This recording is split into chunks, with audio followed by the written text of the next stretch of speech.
இன்றைக்கி நம்ம உருளைக்கிழங்கு கிரேவி செய்யலாம். 150 கிராம் உருளைக்கிழங்கு நல்லா கழுவிட்டு குக்கரில் போட்டுக்கோங்க. கொஞ்சமாக உப்பு போட்டு நம்ம வேக வச்சுக்கலாம். 3 விசில் வச்சு இறக்கிக்கோங்க. இப்போ உருளைக்கிழங்கு வெந்துருச்சு. வெளியில் எடுத்து தோலை எடுத்துகிட்டு சின்ன சின்ன துண்டுகளாக கட் பண்ணிக்கோங்க. இப்போ கடாயில் 3 ஸ்பூன் ஆயில் விட்டுக்கலாம். கிராம்பு, பட்டை, 2 ஏலக்காய், 1 பிரிஞ்சி இலை, 3 கிராம்பு போட்டுக்கோங்க. இது கூடவே 1/4 ஸ்பூன் சீரகம், 1/4 ஸ்பூன் அளவு சோம்பு போட்டுக்கோங்க. 2 கொத்து கருவேப்பிலையும் போட்டுடலாம். அடுப்பு லோ ஃப்ளேமில் வச்சுருங்க. நல்லா பொரிஞ்சிடட்டும். பாருங்கள், இந்த அளவுக்கு நல்லா பொரிஞ்ச பிறகு 100 கிராம் வெங்காயத்தை நம்ம கட் பண்ணி போட்டுக்கலாம். இப்போ வெங்காயம் நமக்கு பாதி அளவு நல்லா வெந்துடணும். இந்த அளவு வெந்த பிறகு இது கூட 2 ஸ்பூன் அளவு இஞ்சி பூண்டை தட்டி போட்டுக்கோங்க.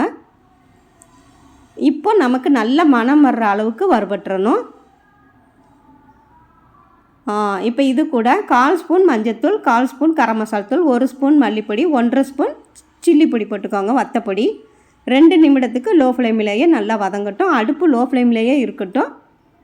இப்போ உருளைக்கிழங்கு போட்டுட்டு அதுவும் 2 நிமிடத்துக்கு நல்லா வதங்கிடணும். உருளைக்கிழங்கு போட்ட பிறகும் 2 நிமிடங்கள் நல்லா வதங்கிடணும். இப்போ தண்ணி ஊற்றிக்கோங்க. தண்ணி உருளைக்கிழங்கு முங்குற அளவு ஊற்றினா போதும், ரொம்ப ஊற்ற வேணாம். உப்பு போட்டுக்கோங்க. நம்ம உருளைக்கிழங்கு வேக வைக்கும் போது உப்பு போட்டிருக்கோம். இப்போ கொஞ்சமாக உப்பு போட்டு நல்லா கலந்து விட்டுருங்க. மூடி போட்டு ஒரு 5 நிமிடம் மீடியம் ஃப்ளேமில் நம்ம வேக வச்சுக்கலாம். வேக வைக்கிறதுக்கு மட்டும் நம்ம கொஞ்சம் மீடியம் ஃப்ளேமில் வச்சு வேக வச்சுக்கோங்க. இப்போ பாருங்கள், நமக்கு நல்லா கலந்து விட்டுட்டு ஒரு 4 ஸ்பூன் அளவு தேங்காய் பால் ஊற்றிக்கோங்க. ரொம்ப ரொம்ப டேஸ்டியாக இருக்கும். நல்லா கலந்து விட்டுட்டு 2 நிமிடத்துக்கு அடுப்பில் இருக்கட்டும். 2 நிமிடம் கழித்து நீங்கள் அது கூட கொஞ்சம் மல்லி இலை போட்டு கலந்து விட்டு இறக்கிற வேண்டியதான். இப்போ கொஞ்சம் மல்லி இலை போட்டுருங்க.